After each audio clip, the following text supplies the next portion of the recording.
Welcome to the second part of running 50 days in Vietnam, where I consolidate the learnings on my first long self-supported solo run through the mountains of northeast Vietnam. This is the second part where we talk about route planning and preparation before the next part where we'll talk about the journey in detail. The webinar series, this one and any other series, is available on my YouTube channel, Van Gijp, my blog ultrajourneys.org, and a 10-minute preview can be found on Insta TV and Facebook. Okay, welcome to the fourth part, you can say, in this presentation on 50 days running in Vietnam, being route planning. So when you plan a route for a long ultra run over 2000 kilometers, you want to obviously focus on beauty. For beauty, personally, I feel you have to go to the mountains. You have to open the topographic maps of part of the world and choose those regions, those areas where you can run through mountains. Mountains have a lot of benefits, I feel, over the plains.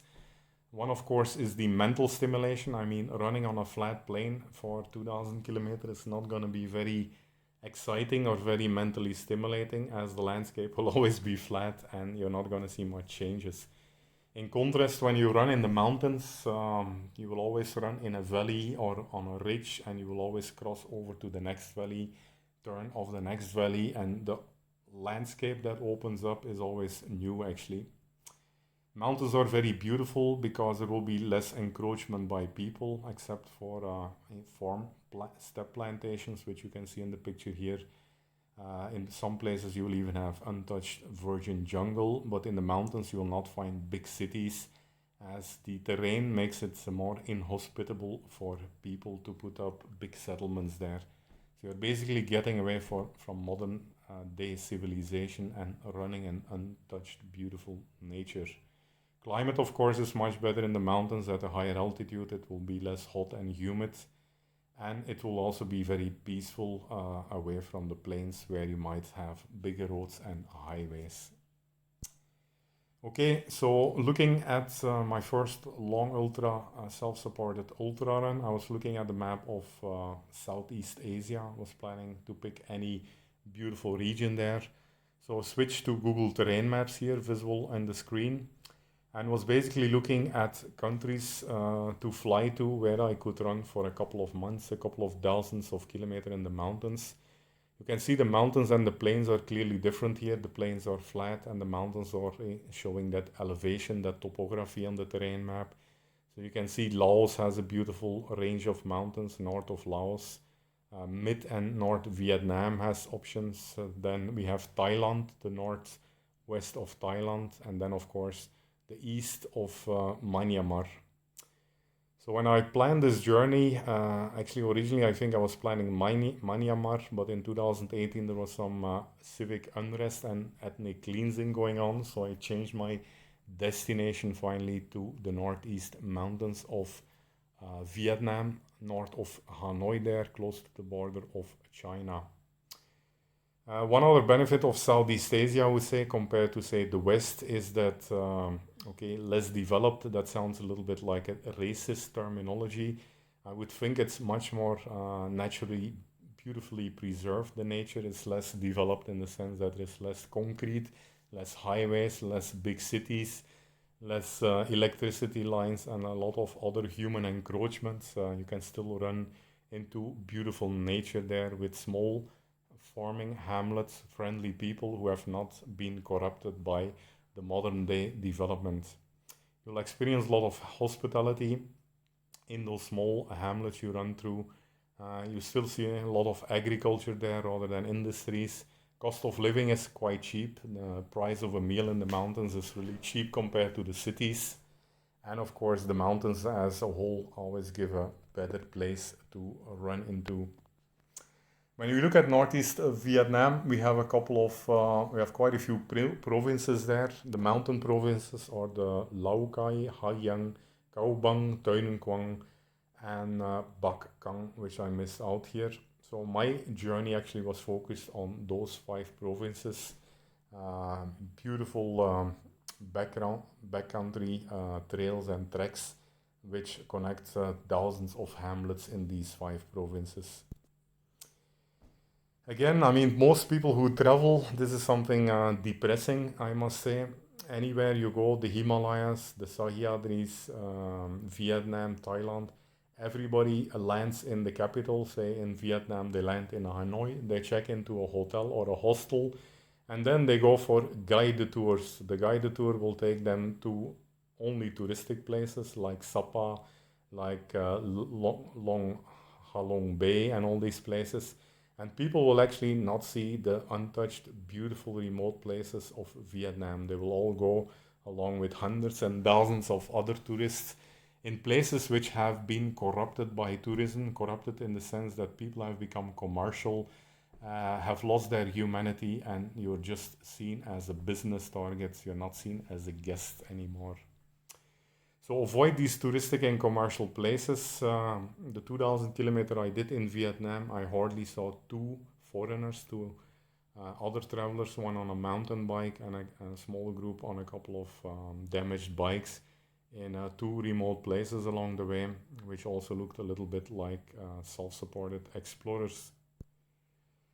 Voila, looking again at the Google terrain map here, you can see the topography of northeast Vietnam here. You see a lot of mountains there, not as profound as the Himalayas, but pretty solid. You're mostly here between 500 to 1000 meter altitude. A couple of peaks are 2000 meters. And you have some beautiful valleys, some big river valleys in between there. Here again, we look at an elevation profile, a digital elevation model, which I downloaded. So here again, we can see those bigger mountains where I focused my route on. The Vietnamese topography is quite unusual. It's not like the gradual ridges and valleys and mountains that you find in most other parts of the world, where the terrain has been gradually eroded by rains and rivers over millions of years. Vietnam is quite an erratic topography where you have a lot of these spiky small hills that dominate the landscape in certain parts, at least, certain provinces. And also you don't sometimes see any rivers there that drain the valleys. Some of the valleys are fully enclosed by mountains, which is as per the laws of physics of nature in this planet, not actually realistic. There always has to be valleys that drain the rainwater that falls on any region in the land.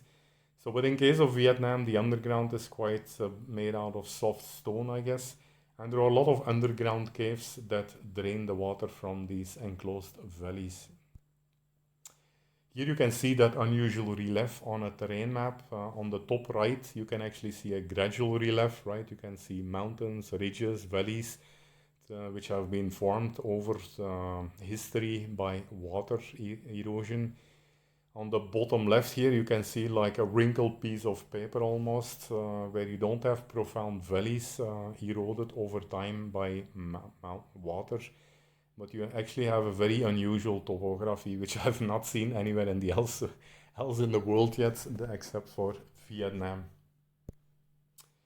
Okay, and then one other important difference that I felt while running in the mountains is forest, native forest versus cultivated farmlands. When you run through a forest, actually the experience is quite different. You can feel a certain, I don't know how to call it, a certain primal energy, a certain kind of closer connection to nature. Like you feel much more alive. I mean, as you run through a jungle, a native forest without any human settlements nearby, any small farming settlements, you kind of feel it's a much more intense experience. Of course, when you run in the bottom landscape in these beautiful step plantations, that's also very scenic and very beautiful. But there will always be kind of settlements and people around you which don't give that exact same experience as you run completely alone, disconnected from any other human beings in a forest. So the inner kind of peacefulness is much more intense as you run through these virgin jungles. I would even say your primal survival instinct also becomes more intense as you are much more aware what's happening around you. You know that there are wild animals and that it's all about survival also sometimes. So here you can see in a Google satellite map, you can clearly see the difference between forest, the dark green areas, and the cultivated lands where the forest had been burned or cut and replaced by farmlands. So my focus on planning my route was all about going to the mountains and staying close to these forests where you come into extremely scenic running trails. Altitude and climate then.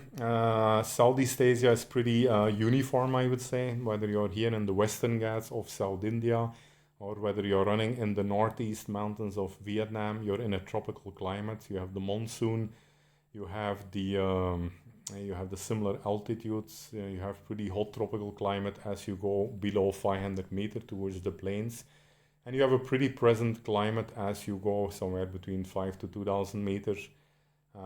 As long as you're within that range, you're pretty comfortable throughout the day, even when it's sunny during summer. And then, of course, as you camp in the night, it's better to come down again because above 1000 meters, the nights really tend to get pretty chill out there. Running routes then, so you saw on Google Maps there are a lot of roads, there are a lot of big highways going all throughout Vietnam. So we of course want to avoid traffic as we go on these long supported journeys, peaceful journeys close to nature. We skip the highways as much as possible. Sometimes I've even hitchhiked and skipped 20-30 kilometers of boring highway to get dropped again on the next starting point of a beautiful trail, a dirt track, a single trail through a forest, or even on a tar road is fine as long as there is no traffic and you're going through a very scenic countryside kind of surroundings. Google Maps clearly shows you the highways, QL, Asian highways, AAAH, DT are the district highways, so I should not, recommend not to go beyond the DTs. There is no point in running on big highways. Even DTs are pretty peaceful in these remote provinces, but still try to avoid those and focus on interior roads, which you'll also find in Google Maps, as well as certain tracks and trails for which you will have to start looking at the satellite maps. The terrain, as I told earlier, is all about the experience and about the effort. As you go from a smooth road to a track, to a dirt track, a four-wheeler track, to a single trail, and finally end up in a jungle if the trail ends, the experience becomes more interesting, more challenging. The effort, of course, goes up. So it's like an inverse experience, in inverse relation, excuse me, between the terrain and the experience and the effort, basically.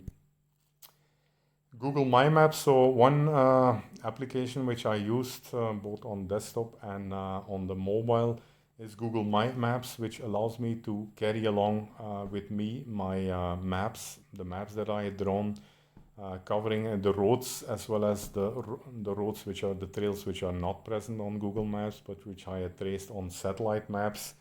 I could use those offline, they get cached by Google. Good thing about Vietnam was the presence of mobile signal in many places, proper 4G. So every day I could actually cache even my satellite maps for the day, so I could have full access to both satellite and road maps. 95% of the running was done on road maps actually, so Google Maps really has a lot of beautiful trails, dirt tracks mapped in Vietnam. Only 5% of the time I really had to manually trace maps on satellite maps which were not there on the road maps in Google. Yeah, so that's basically it. The focus again was towards the upper ranges, the higher peaks, and the forest, the densely green covered vegetated areas on the sat map. So route planning again was done. It's actually impossible to work out 2000 kilometers of route in advance. I mean, this was 2008, my first big journey. Now it's not impossible anymore when I go for 5000 kilometers in the Himalayas in completely remote places.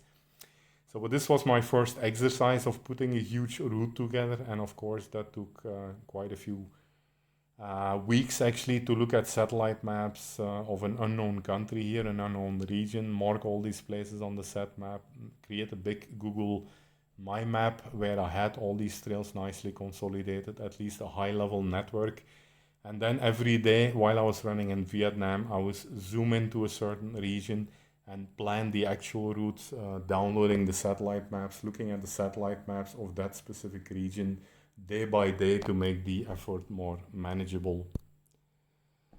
You have to be aware that Google Maps are not perfect, especially the roads marked on these maps. In some places, I got stuck in rivers, in lakes, where the roads actually did not exist, even though they were there on the route map. In some places, the roads were not marked in the route map, and I had to use satellite maps to find the missing pieces. So be aware that I think in Google they also do a lot of artificial intelligence and automation of route marking, which is not always perfect. Also, I've seen a lot of new roads being built in Vietnam. Vietnam is under serious infrastructure development. So a lot of new routes which are there and not yet present on Google Maps.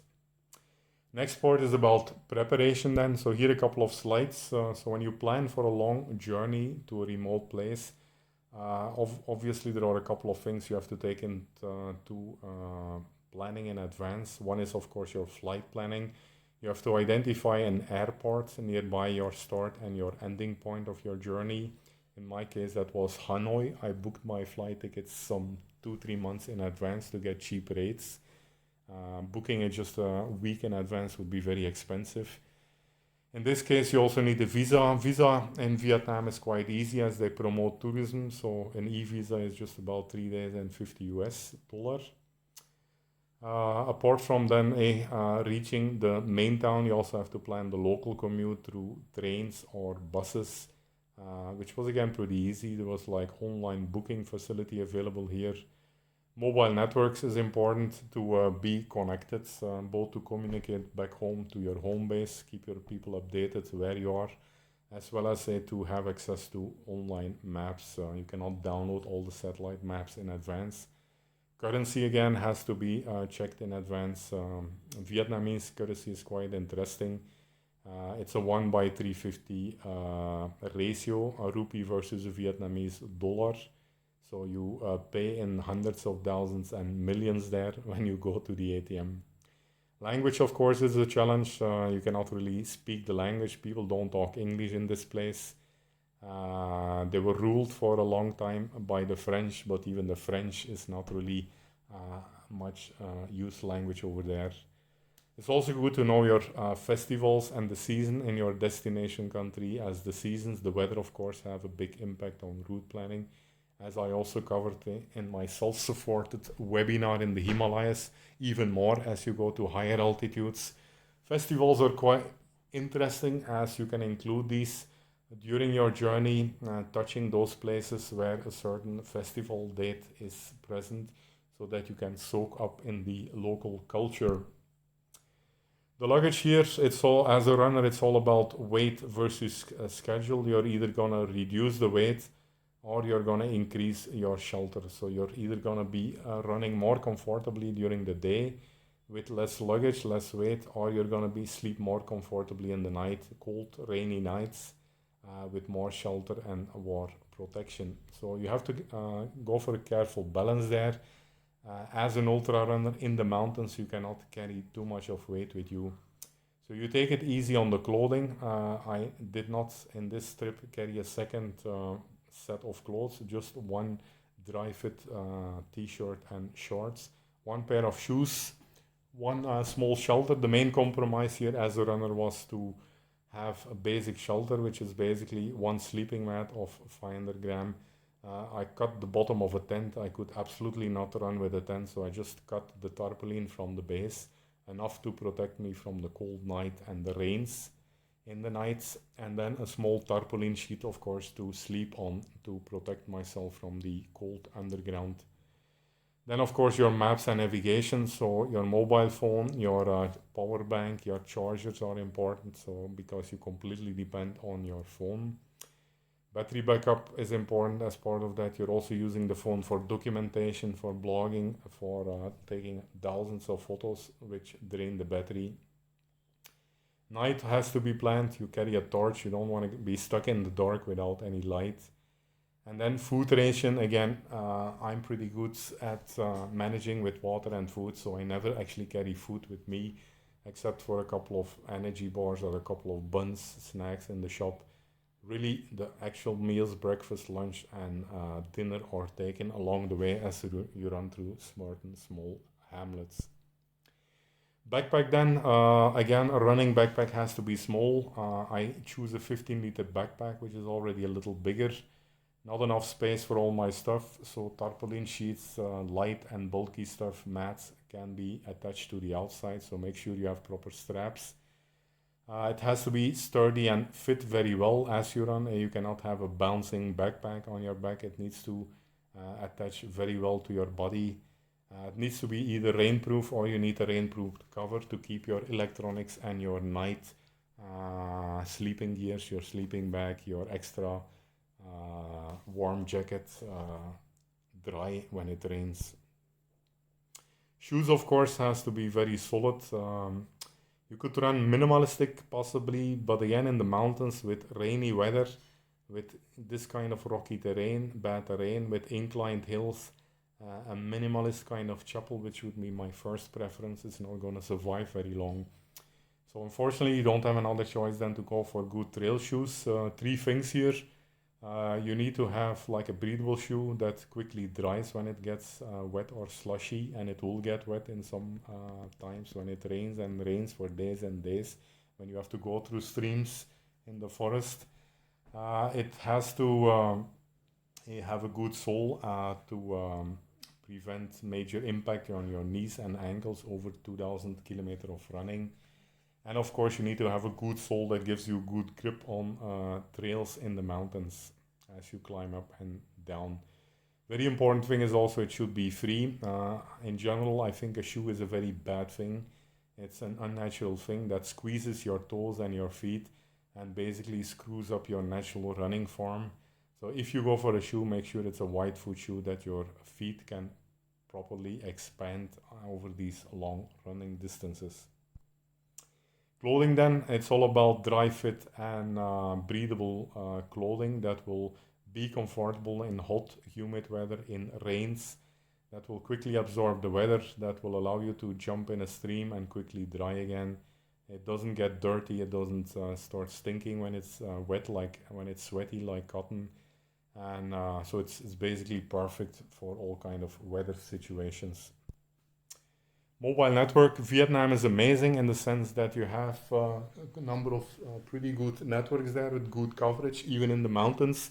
My favorite is Viettel, which I believe is a government and military network that has amazing 4G coverage, every 90% in the mountains, like completely unbelievable. I was able to post at the end of each day on the social media, posting my photos zippy on a good network, and able to download my maps also.